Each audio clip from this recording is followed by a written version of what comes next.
Boss, let's start with UFC 208, which went down on Saturday night at Barclays Center in Brooklyn, the UFC's debut in Brooklyn. And going into the event, we had Holly Holm taking on Germaine you said, you're Dutch. Germaine de Randamie. There you go. For the first ever UFC women's featherweight crown. Of course, people were aghast at the fact that it did involve Chris Cyborg Justino, who was at Octagon side, but she's had issues with the weight cut, and I'm sure negotiations always haven't gone easy with the UFC. So we have Holly Holm, who's lost 2 in a row, and kind of now been removed from the spotlight of having been that person to knock off Ronda Rousey. As reality has hit for her. At bantamweight, moving up to 145 against Randamie, your compatriot, who was a standout in kickboxing. And so, with history on the line, what did you think of the fight? Because it was controversial. A lot of people taking umbrage with the fact that Randamie was not deducted a point for the second of the strikes after the bell. Mm-hmm. But I just thought overall the fight wasn't that entertaining. And I have issues with people who scored it as close as they did, and those who scored it for Holly Holm. Well, let me tell you first, we just rewatched it with no sound. We ran it back. And it's a complete Germaine de Randamie won this fight. I mean, I cannot. Okay. So the people maybe when at the end with the criteria they said the grappling control, the standing, the clinch control. But what did really? she do in the clinch? Yeah, nothing really happened. Both guys. I think Germaine were throwing the bigger knees, right? Oh, Germaine de Randamie had the more potent power shots, and again. Okay, let's rewind, boss. This is where, it's time for you to break it down like a boss. I'm going to sit back. Tell us what transpired in the main event and why you scored it the way you did. Okay, Germaine de Randamie, she was constantly pushing the fight. She came forward. Holly Holm was moving backwards. And I'm not saying if you move backwards that you automatically lose. No, I don't do that.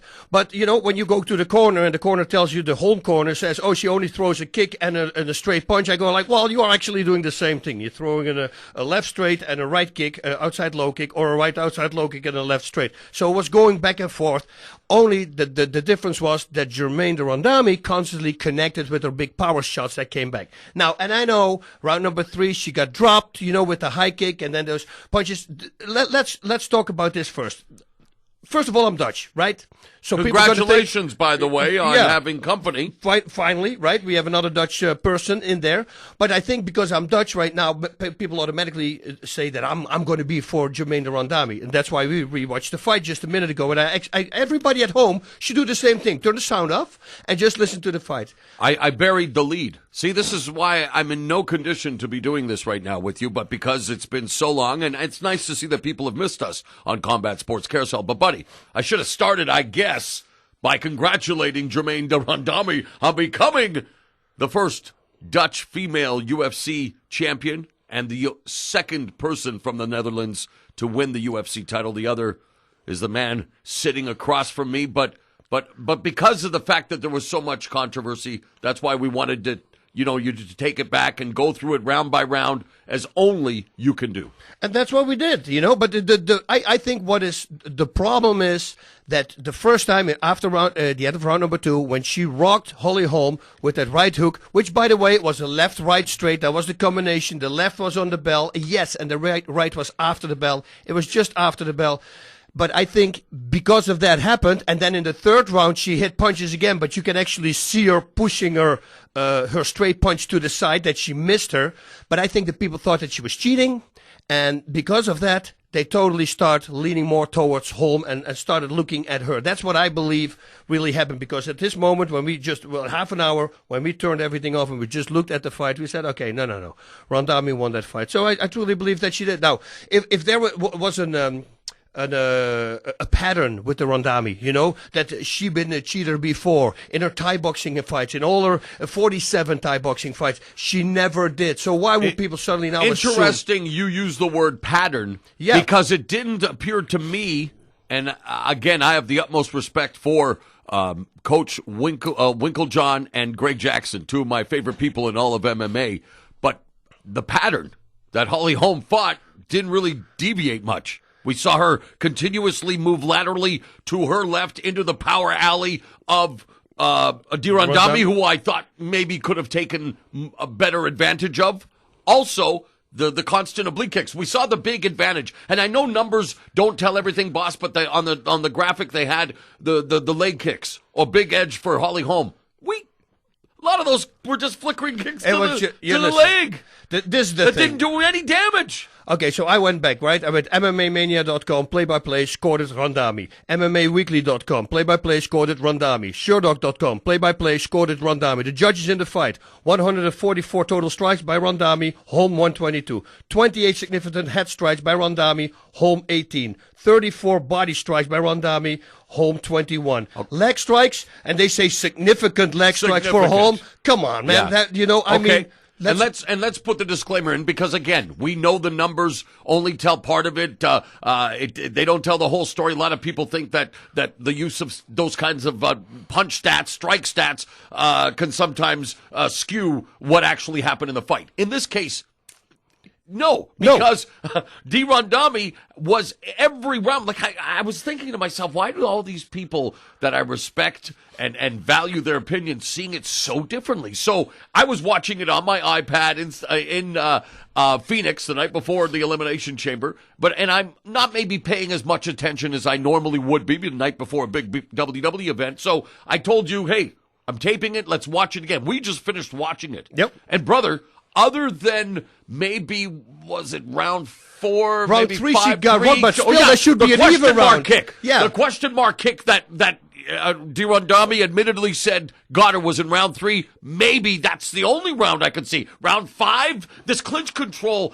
should not be scored. I don't think so either. If nothing effectively happens with it, it's effective. Okay, put it this way: why did the referee break them every time? That's exactly it. Right? Was that effective grappling? Was it effective grappling? Of course not. If you're on the ground in the guard and under. nothing happens, they stop it also. You get back on the feet. Yeah. So I don't know about that, but no, you're 100% right. I truly believe that Randamie and even that round, the third with the question mark kick in the head, and totally that's when she hit after the bell. It was actually on the bell, that one. And why do you think that was? And the reason was she was dazed and she wanted to bluff herself out of the thing, and she totally, no, I'm not dazed. She tried to convince Holly Holm that she was still in the fight, and that's why a thing like that happened. And then you go like, yeah, but it should have been a 10-8 round, really? Because the rest of the round, the whole first 4.5 minutes, 4 minutes and 59 seconds, I thought Randamie won. So is this a 9-9 round? Is it a draw? It would be. I mean? When you look at it, though, was it the most significant strike landed in the fight from both fighters? Yeah. So let's but make that one round. It's not pride. And then at the last round, she got rocked with one hand as well. But you could see it in the replay, right. But you couldn't tell from Randamie. She dropped and was up right away. So maybe the judges even didn't see that. I don't know. It was close. It was not it wasn't as close to being as exciting as I thought it would be. And it's interesting. We talked about this as well, boss. And we see it time and again in MMA. And I'm wondering, okay, so how do we fix it, or how do we make it more compelling if these changes are going to be made? One of the best female boxers ever against one of the best female kickboxers, and we get this stalemate along the fence in this clinch. I understand respecting your opponent's strengths and trying to avoid said strengths. Is that how you do it? No, I know. And Randamie, she could have worked harder as well. But what I told you, she was winning the fight, and she knew she was winning the fight. She said, "Hey, why would I start taking more risks and overcommitting to things, because then I set myself up maybe to get countered?" So I can understand that as well. I think though that Holm, and especially in the last round, we heard Mike Winklejohn saying it, knock her out. He didn't say you have to. Right. No, he said let's knock her out. And the reason a coach says that, come on, we know the reason. Do you agree with their game plan? The Winklejohn, the Jackson game plan. I don't think that they expected Randamie to counter everything that with hard right straights, and I think that once it happens, and if you don't have a game plan B, so to say, then we. But their camp has an A to Z, let alone A to B. That camp, I mean, you've talked to the Yoda of MMA, Greg Jackson. He's maybe the most intelligent man I've ever met in the sport, and so I can't think for a minute that there wouldn't be. But again, not to take anything away from Randamie, and I'm just wondering now. Randamie used her reach very well, her long legs and her straight punches, and that's what she was very smart to keep straight, keep her away. What could she have done better to make it even without, the judges saw it all in her favor by 1 point? She was waiting for she was waiting for a counter. She was not waiting for a counter. She was waiting for Holm to attack, and then so she could counter.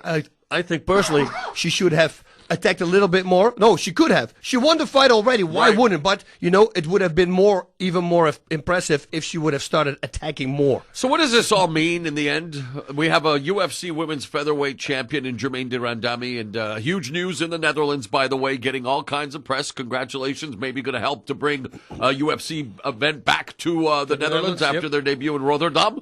But other than that, it wasn't a great fight. It was a controversial fight. Cyborg, in most of our eyes, is the uncrowned UFC women's featherweight champion now that the division has been implemented. And so shouldn't those two go at it next? They for sure go at it. And you know what I didn't like at MMA Junkie? I read an article, and right away they kind of say that Germaine Randamie didn't want to fight Cyborg because she said, I'm going to fix my hand for her. And I go, okay, now we're really taking it to the next level. She had a problem with her hand. She wants to have that fixed before she fights Cyborg. Does that mean that she's afraid of Cyborg? Would you be saying this if she wasn't Dutch? 100%. I know. She's got an injury.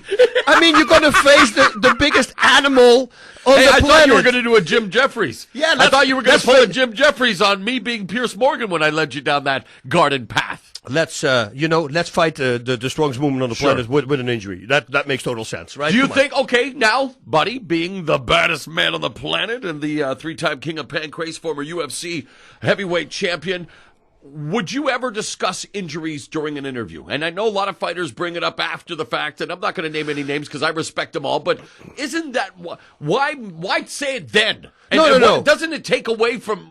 Okay, tell me I'm wrong. Yeah, you're wrong with this because she didn't use it as an excuse. No, but should it be mentioned at that time is what I'm saying. No, what because does it benefit? because they want her to fight Cyborg. You want to fight her right away? She said, buddy. First, let me take care of my hand, and then I will fight Cyborg. Right? I mean, I think it's very understandable. I hear you there. Okay. So, but overall, in general, would you ever, and not even as an excuse, I don't think they're ever saying it's an excuse. You're trying to save your pride, right? Your ego and everything. But I'm just thinking, isn't a time and a place, because why would you then do it? I don't want to hear, if you're stepping into the cage or the ring, you shouldn't use it as an excuse. Tell me, hey, you're all hurt. I see it. Yep. No one's 100%. You've lived it. Everybody has an injury going in. Trust me. All right. So let's if she's going to fight Cyborg, I would try to be as close to 100% as humanly. That's what I'm saying. I mean, come on.